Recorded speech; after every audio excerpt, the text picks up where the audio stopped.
Numele meu este Caroline Parker. Am 34 de ani. Locuiesc într-o casă elegantă cu acoperiș alb, într-un cartier liniștit din Austin, Texas. Din exterior, oricine ar crede probabil că trăiesc o viață de vis. O casă cu o grădină de trandafiri înflorită. Tot anul, un soț chipeș și un rol de casnică cu normă întreagă. M-am dedicat cu mândrie îngrijirii fiecărui colț al acestei case de mai bine de 10 ani. Soțul meu, Thomas Parker, are 38 de ani și lucrează ca director de vânzări pentru o mare companie farmaceutică. Este înalt, cu părul șaten îngrijit și un zâmbet încrezător care fermecă cu ușurință pe oricine îl întâlnește pentru prima dată. În primele zile ale căsniciei noastre, m-am gândit că sunt cu adevărat norocoasă. Thomas era galant, ambițios și știa întotdeauna cum să-i facă pe oameni să-l placă ori de câte ori prietenii mă vizitau. Mă tachinau. Caroline chiar a găsit o comoară. Se ține strâns de el. Pe atunci zâmbeam doar crezând că dragostea noastră va fi întotdeauna suficient de puternică pentru a trezi orice furtună. Ne-am îndrăgostit și ne-am căsătorit după aproape 2 ani de relație. La început, eram plină de speranță pentru o cămin perfectă unde râsul copiilor să umple diminețile, dar pe măsură ce anii treceau, așteptările neliniștite din cabinetele clinicii, rezultatele testelor nedorite și tratamentele eșuate mi-au spulberat treptat această speranță. Am petrecut 4 ani urmând tratamente de fertilitate, încercând totul, de la medicina orientală la cea occidentală, doar pentru a renunța în cele din urmă când ultimul doctor a oftat și a spus: totul este în mâinile sorții. La început, Thomas m-a încurajat mult, m-a ținut de mână și mi-a spus: atâta timp cât te-am pe tine, mă simt complet. Dar mă amintesc încă viu momentele în care stătea în tăcere privind copilul vecinului jucându-se în curte. Ochii lui s-au umplut de ceva ce nu a spus niciodată. Cu voce tare și acioți se simțeau ca niște zgârieturi tăcute pe inima mea totul. S-a schimbat complet după ce părinții mei au murit. Tatăl meu a murit în urma unui accident vascular cerebral. Și doar 3 luni mai târziu mama mea ne-a părăsit și ea după o lungă boală, acea pierdere m-a lăsat gol în mine, dar m-a împins și în rolul de unic moștenitor al moștenirii pe care părinții mei o construiseră cu atât de mult efort. O companie imobiliară mică, dar solidă, împreună cu mai multe apartamente și economii. Nu mă așteptam niciodată ca acești bani să fie suficienți pentru mine și Thomas pentru a ne îmbunătăți stilul de viață. Ne-am mutat în casa noastră actuală.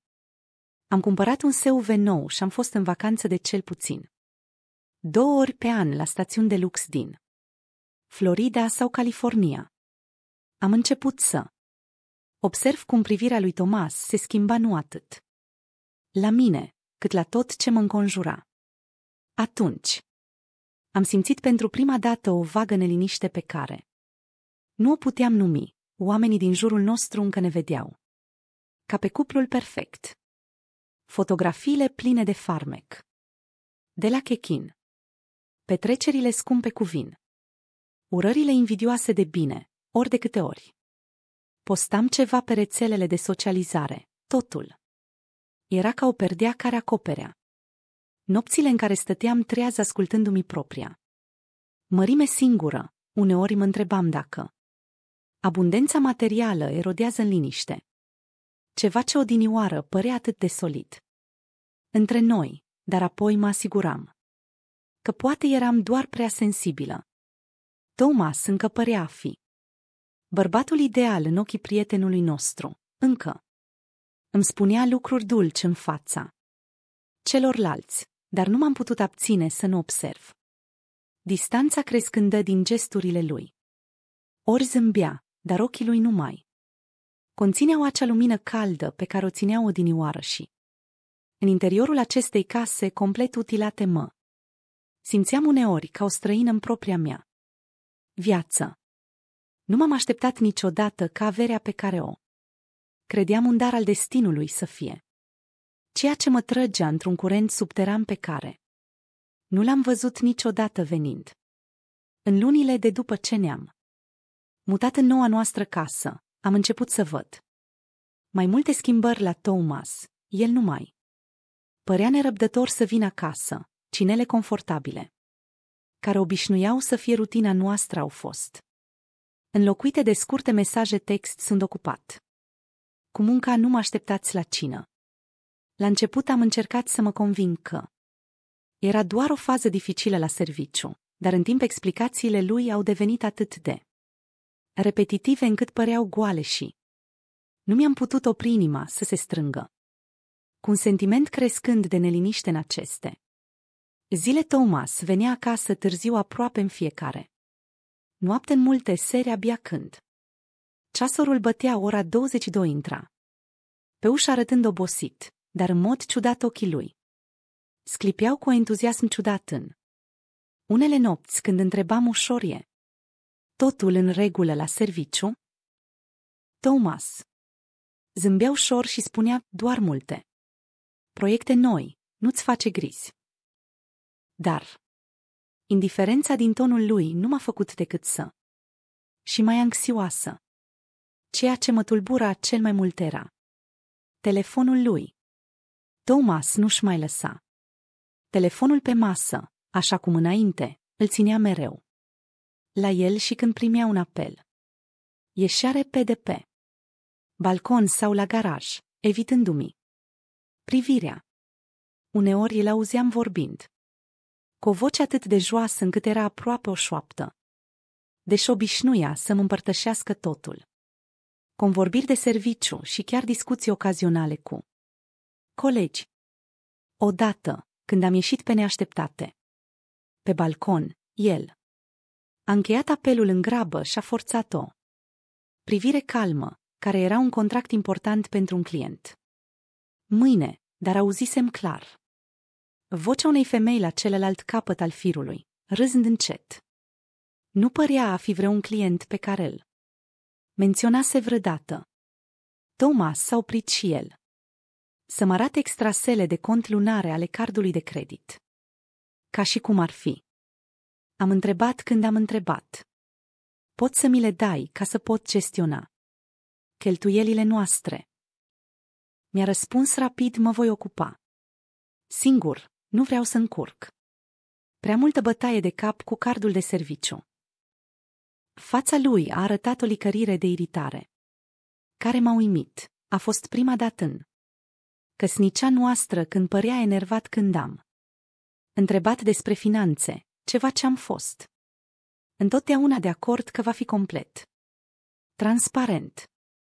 Am început să mă simt pierdută în propria mea casă, în serile lungi în care stăteam singură în sufragerie, privind luminile mașinilor pe stradă și întrebându-mă: este Thomas încă omul care a jurat să-mi fie alături pe viață? Îmi tot spuneam să am încredere în el că îi va da timp, dar noapte după noapte, îndoiala din mine creștea ca un nor întunecat pe care nu-l puteam alunga. Într-o seară de weekend, Thomas m-a dus pe neașteptate la o petrecere a companiei, un eveniment pe care nu-l mai menționa la fel de des ca înainte. Atmosfera strălucea cu lumini aurii și muzică liniștită.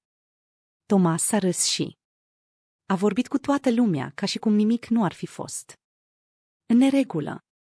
Am încercat să mă integrez în public, spunându-mi să renunț la suspiciunile mele, dar apoi, în timp ce stăteam singur lângă barul de vinuri, am auzit întâmplător o conversație între Thomas și un coleg.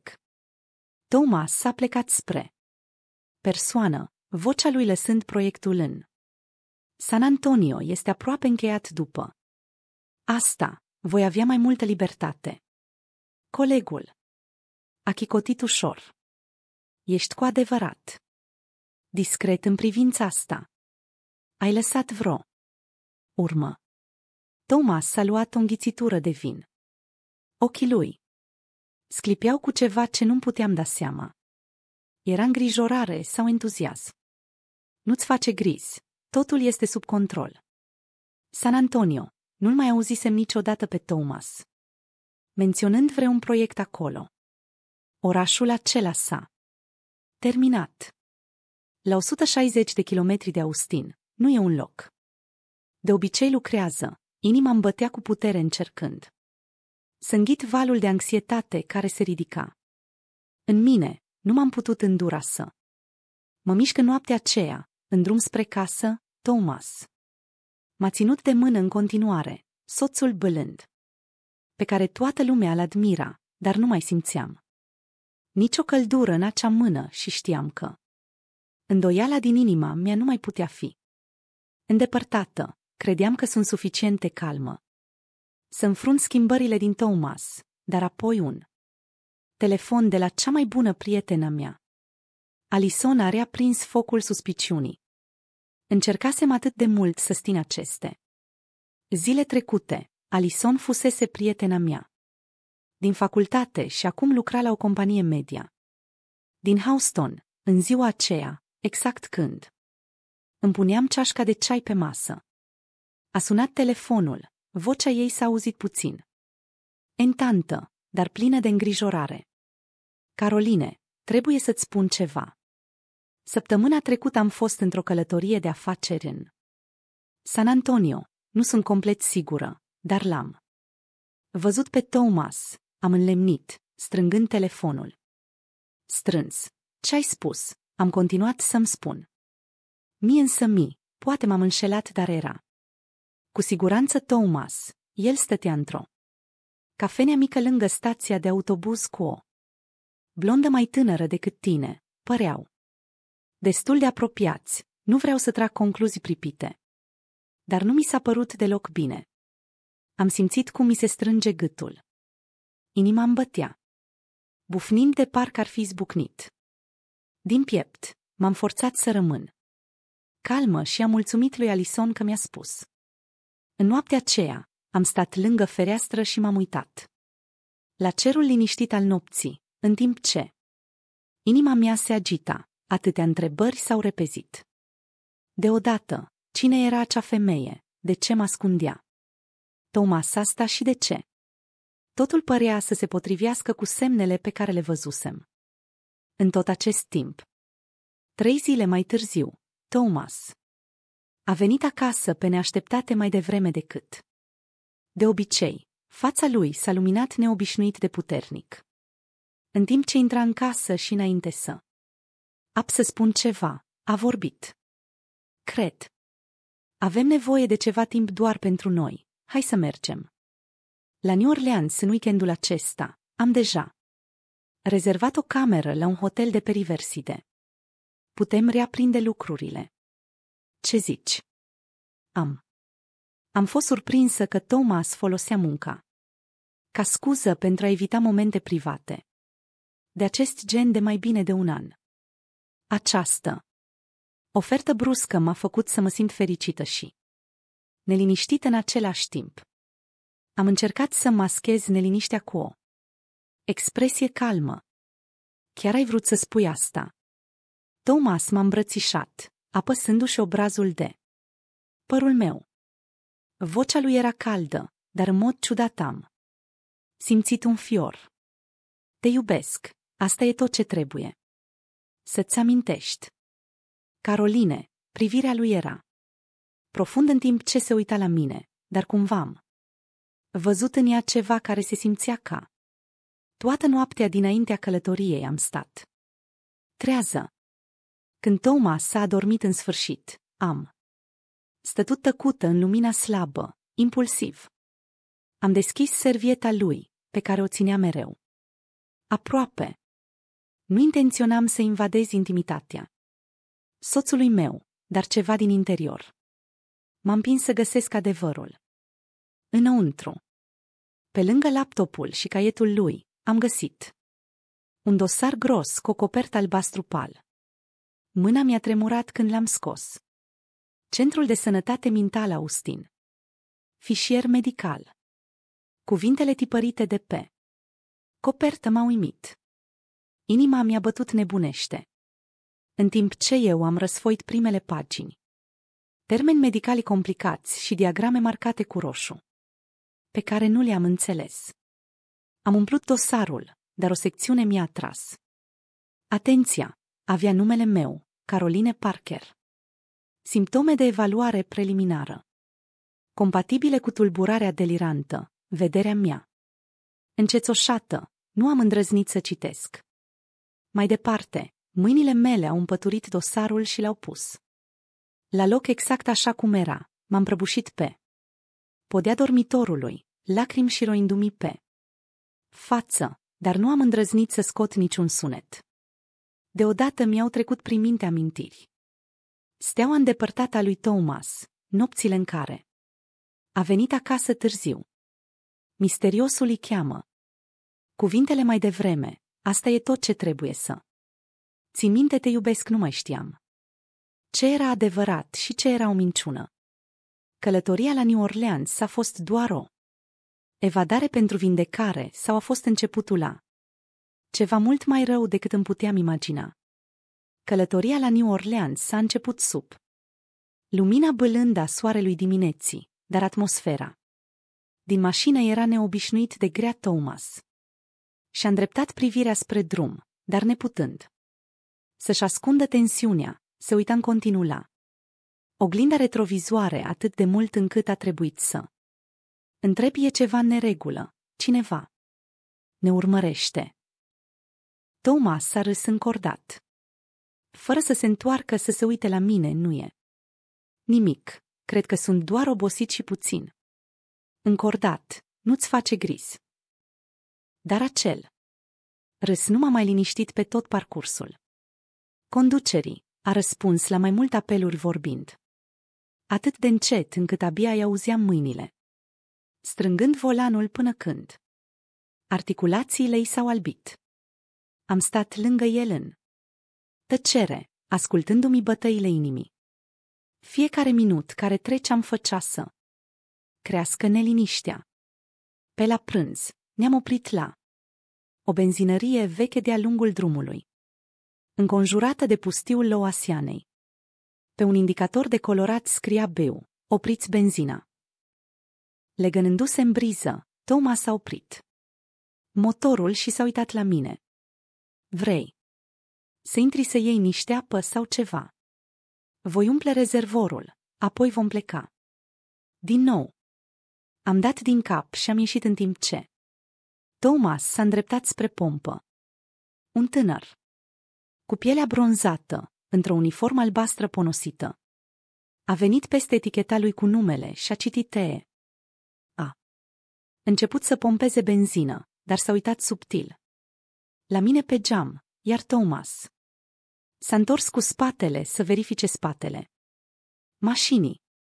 Ethan s-a apropiat de geamul din partea pasagerului, prefăcându-se că îl șterge, apoi a strecurat rapid o mică bucată de hârtie prin deschizătură. Am înlemnit. Ethan a spus nimic. Doar a clătinat ușor din cap. Ochii lui erau serioși, apoi a plecat ca și cum nimic nu s-ar fi întâmplat. M-am uitat la Thomas. Era plecat, verificând anvelopele. Fără să-mi dau seama că mâinile îmi tremurau, am deschis bilețelul de sub capacul bordului. Trebuie să ieși de aici chiar acum. Te minte. Nu întreba. Nu. Enta. Am auzit inima mea bătând tare. Un sunet care a răsunat atât de tare încât m-am simțit sufocând. Tot corpul mi s-a înghețat. Am tras adânc aer în piept încercând să rămân calm. Thomas și-a revenit vocea ușoară pe măsură ce briza intra. Hai să iau ceva de băut. Termin aici și vin să mă alătur ție. Am strâns foaia de hârtie în mână și am intrat repede în magazin. Mintea mea era haotică. Cine era Ethan? De ce mi-a trimis un mesaj? M-a confundat cu altcineva. Sau eram cu adevărat în pericol în magazin? M-am prefăcut că aleg câteva sticle de apă. Ochii mei l-au căutat pe Ethan la capătul holului care ducea spre spate. El a stat acolo și a spus: urmați-mă. Am eitat o secundă, apoi am decis să-l urmez în spate. Lângă un rând de coșuri de gunoi și un generator vechi. Ethan m-a privit direct în ochi, vocea lui fiind joasă, dar clară. Îmi pare rău că te-am speriat, dar nu puteam pur și simplu să stau deoparte. Acum 3 săptămâni l-am văzut pe soțul tău aici. Era cu o femeie blondă. Erau foarte apropiați. Nu plănuisem să intervin, dar apoi am auzit vorbind. Pământul părea să se încline sub mine. Vocea mea a ieșit. Despre ce vorbeau ei? Ethan a înghițit în sec, privind cu precauție spre față. El a numit-o adevărata lui soție când ea a întrebat-o: ce-i cu ea? Soțul tău a spus: lasă călătoria asta să se ocupe de asta. Atunci totul va fi al nostru. Am auzit clar, dar nu-mi venea să cred. Dar în această dimineață s-a oprit singur pentru benzină. A sunat pe cineva și a spus: toate actele de internare în spital sunt gata. Ea nu va mai avea nicio șansă. M-am apucat de tivul cămășii ca să-mi împiedic mâinile să tremure. Ethan a început să se închidă, cu o privire serioasă. Nu știu ce plănuiesc, dar nu e cu siguranță bine. Nu te întoarce la mașină. Dacă vrei, te duc la cea mai apropiată secție de poliție. Te vor ajuta. Pași s-au auzit din față. Vocea lui Thomas s-a strigat mai ascuțit decât de obicei: Caroline, unde ești? Ethan. Și-a coborât vocea, implorând că trebuie să decizi chiar acum, dacă te întorci. Nu vei mai avea o șansă. Am tras adânc respirație, privind în acei ochi sinceri. Toți acei ani de iubire, toate acele amintiri acum păreau o imagine spulberată, care nu putea fi reconstituită. Am dat din cap, vocea mea abia o șoaptă pentru mine: ajută-mă să ies de aici. Vocea lui Thomas s-a răsunat din față, fără să mai aibă deloc bâlând de țea pe care o știam. Mi-am ținut respirația, inima îmi bătea puternic, ca și cum ar fi gata să explodeze. Fiecare bucată din mintea mea s-a unit. Chemările misterioase, dosarul medical ciudat, călătoria calculată. Nu mai era o suspiciune, era adevărul. Am alergat după Ethan, care înconjura ieșirea laterală a benzinăriei. Vechea lui camionetă albastră mă aștepta. Ethan a deschis ușa, îndemnând încet: grăbește-te, nu te uita înapoi. M-am urcat în camionetă, auzind pașii lui Thomas bufnind în spatele nostru în timp ce camioneta se îndepărta. M-am uitat în oglinda retrovizoare. Thomas alerga afară. Fața lui era roșie de furie și panică. Nu mai era privirea unui soț care își caută soția, ci doar fața unui bărbat care își urmărește planul cum se destramă. Vechea camionetă a prins viață cu vuiet, ridicând praf în timp ce pleca la benzinărie. L-am lăsat pe Thomas în urmă și am stat tremurând lângă Ethan. El s-a uitat la mine, vocea lui stabilizându-se. Secția de poliție, la doar aproximativ 50 de kilometri de aici. Rezistă. Ești în siguranță acum. Am putut doar să dau din cap. Ușor. Lacrimile îmi curgeau pe față. când am ajuns la secția de poliție din orășelul Beogrove. O ofițeră pe nume Kelly m-a salutat. Am povestit totul. Nota de avertizare, fișa medicală și comportamentul ciudat al lui Thomas. Kelly a ascultat cu atenție, apoi a vorbit. În acest moment, nu-l putem aresta. Doar pe baza suspiciunilor, dar vom depune un raport imediat. Te sfătuiesc să soliciți un ordin de protecție de urgență și să iei în considerare angajarea unui avocat sau a unui detectiv particular pentru a aduna mai multe dovezi. Ethan m-a dus la casa unei prietene de-al lui, o femeie mai în vârstă pe nume Doris, care locuia în apropiere. Doris m-a întâmpinat cu o îmbrățișare caldă la care nu mă așteptam de la un străin. În seara aceea, am sunat-o pe Alison și i-am povestit totul. Alison m-a pus imediat în legătură cu un detectiv particular, în care avea încredere.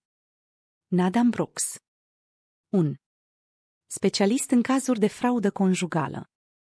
A doua zi Nathan m-a întâlnit la o mică cafenea. În Baton Rouge era un bărbat de vârstă mijlocie, cu ochi ageri, dar o voce calmă voi. Începe prin a investiga trecutul lui Thomas Parker.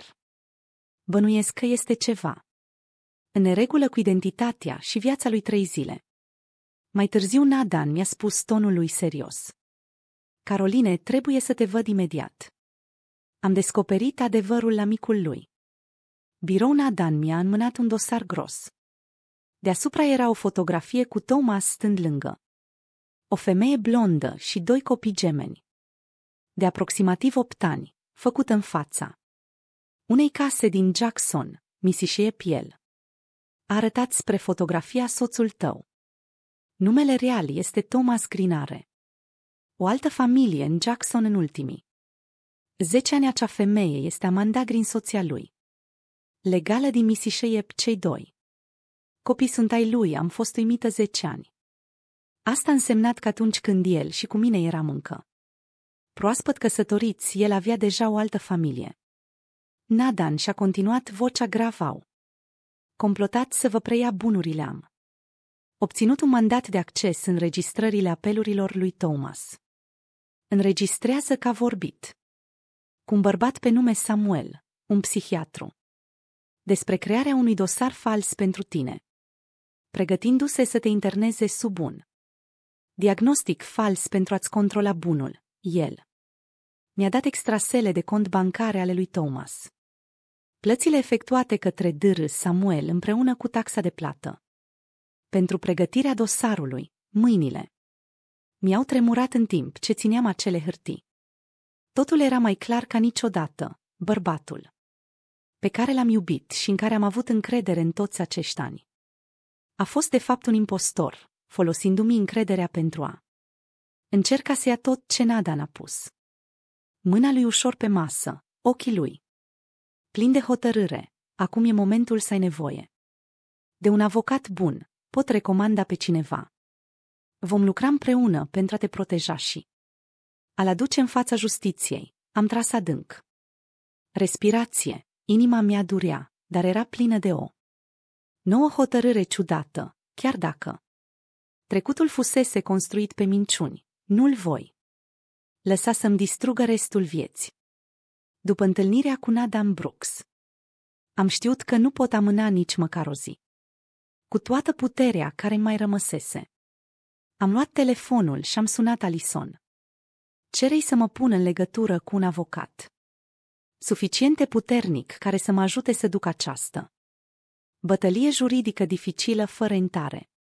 Alison m-a prezentat-o pe Sarah Whitman, o avocată binecunoscută în Baton Rouge care câștigase multe cazuri legate de fraudă conjugală și furt de bunuri chiar în acea după amiază. Am întâlnit-o pe Sarah la biroul ei, un spațiu simplu care radia determinare.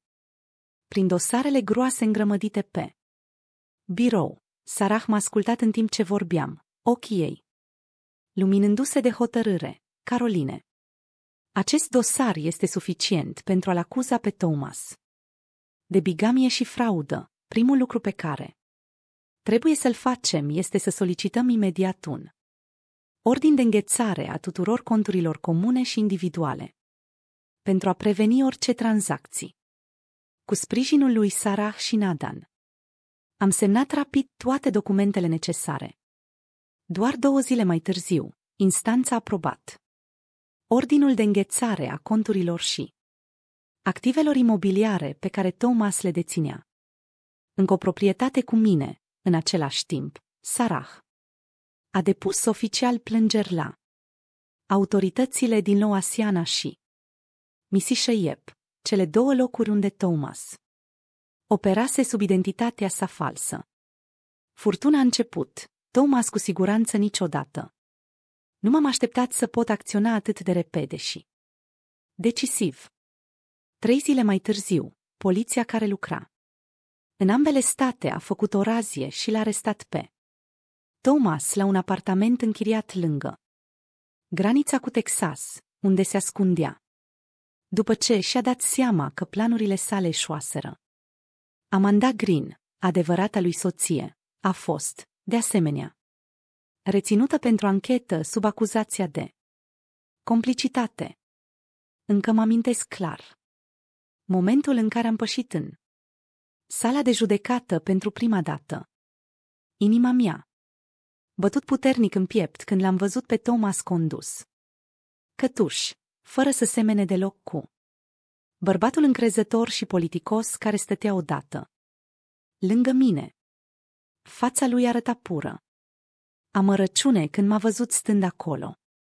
Nu soția iubitoare și încrezătoare care fusesem odată, ci reclamanta gata să se ridice și să ceară dreptate. Cazul a atras rapid atenția reporterilor din presa locală, aliniați în fața tribunalului. Blițurile s-au aprins când am apărut alături de Sarah, dar nu mai aveam temă. Singurul lucru la care mă gândeam era să pun capăt acestui coșmar. Și pentru tot. Pe tot parcursul procesului, care a durat mai mult de 3 luni, dovezile pe care Nathan și Sarah le adunaseră l-au lăsat pe Thomas, fără nicio modalitate de a nega crimele sale, înregistrările convorbirilor sale telefonice dubioase, extrasele de cont bancare, care arătau mită plătită psihiatrului, și dosarele medicale falsificate despre mine, fotografiile cu Thomas cu Amanda, certificatul lor de căsătorie de la Jackson.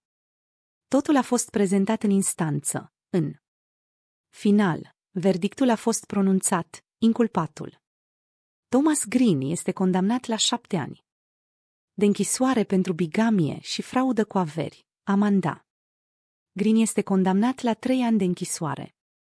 Ca și complice, auzind acele cuvinte, am simțit cum mi se ușurează tot corpul. Am strâns mâna Sarei strâns, lacrimile căzând. În tăcere, nu de durere, ci de faptul că știam că făcusem ceea ce trebuia. Thomas nu s-a privit la mine niciodată în timp ce era dus. Poate că a înțeles că, în cele din urmă, mincinoșii nu pot câștiga pentru totdeauna. Am decis să vând casa care conține atâtea amintiri false, cu aci bani și cu activele am putut păstra. M-am mutat într-un mic oraș de coastă lângă Mobile, Alabama, un oraș liniștit, un loc departe de toate amintirile dureroase. Noua mea casă era modestă, dar pentru prima dată în ani de zile am simțit cu adevărat că aparțin dimineților de vreme. Stăteam pe verandă, sorbind cafea fierbinte, ascultând sunetul valurilor care se sparg pe țărm. Lumina soarelui strălucea pe mare ca o amintire. De acum înainte aș lua-o de la capăt fără frică, fără confuzie. În acele prime zile în orașul de coastă Mobile, Alabama, am trăit liniștit, petrecând timpul vindecând rănile pe care le evitasem să le înfrund atât de mult timp în fiecare Dimineață. Am stat pe verandă privind Marea albastră nesfârșită, ascultând valurile și strigătele pescărușilor. Într-o după-amiază, rătăcind prin centrul orașului, am văzut un fluturaș postat în fața grupului de sprijin al Bibliotecii pentru Victimele Fraudei Conjugale și Abuzului Emoțional. Împărtășim și ne vindecăm împreună. Nu știu de ce, dar am stătut acolo mult timp în noaptea aceea. Nu am putut dormi gândindu-mă la femei ca mine, cele care ar putea fi încă prinse în frică, incapabile să găsească o cale de ieșire. A doua dimineață m-am dus la centru comunitar și m-am înscris pentru prima dată. Stând în fața unui grup de străini, mi-am spus povestea, vocea-mi tremura în timp ce vorbeam despre trădarea momentului în care a trebuit să aleg între dragostea oarbă și adevărul dur. Dar cu cât împărtășeam mai mult, cu atât mai ușor simțeam ochii strălucitori ai femeilor din fața mea, semnele lor de înțelegere, lacrimile lor liniștite. Totul mi-a dat putere. Ca participant, am devenit treptat un susținător împreună cu alți membri. Am ajutat la organizarea sesiunilor de împărtășire, am îndrumat victimele să caute ajutor juridic și, cel mai important, le-am ajutat să-și redescopere propria valoare. De fiecare dată când cineva spunea datorită ție, am găsit curajul să părăsesc acel iad. Inima mea s-a încălzit în acele zile în care am ținut legătura cu Ethan, tânărul care mă salvase în ziua aceea. Ethan se mutase la New Orleans pentru a-și termina licența în inginerie mecanică. Deseori trimiteam mesaje și uneori sunam în fiecare mesaj de la Ethan. Exista o sinceritate, o bunătate pe care nu o mai văzusem niciodată în toți acea an de căsătorie falsă. Într-o după-amiază de toamnă am primit un mesaj de la Ethan. Caroline, tocmai am absolvit. Am obținut primul meu loc de muncă la o companie producătoare din apropiere. Mama vrea să te invite la cină ca să-ți mulțumească că ai avut încredere în mine în ziua aceea. Poți să vii. Am citit mesajul iar și iar, zâmbind fără să-mi dau seama. Adevărul era că cei care meritau mulțumiri erau Ethan și mama lui, pentru că mă scoseseră din abis. În acea seară am condus până la casa lor. O casă mică într-un cartier liniștit de la periferia orașului New Orleans. Linda, mama lui Ethan, m-a întâmpinat cu un zâmbet blând și o îmbrățișare caldă. Cina a fost simplă, dar plină de râsete. Am vorbit despre trecut, despre viitorul care ne așteaptă. Ethan a vorbit cu entuziasm despre noul său loc de muncă și despre visul său de a construi mașini pentru a ajuta comunitatea.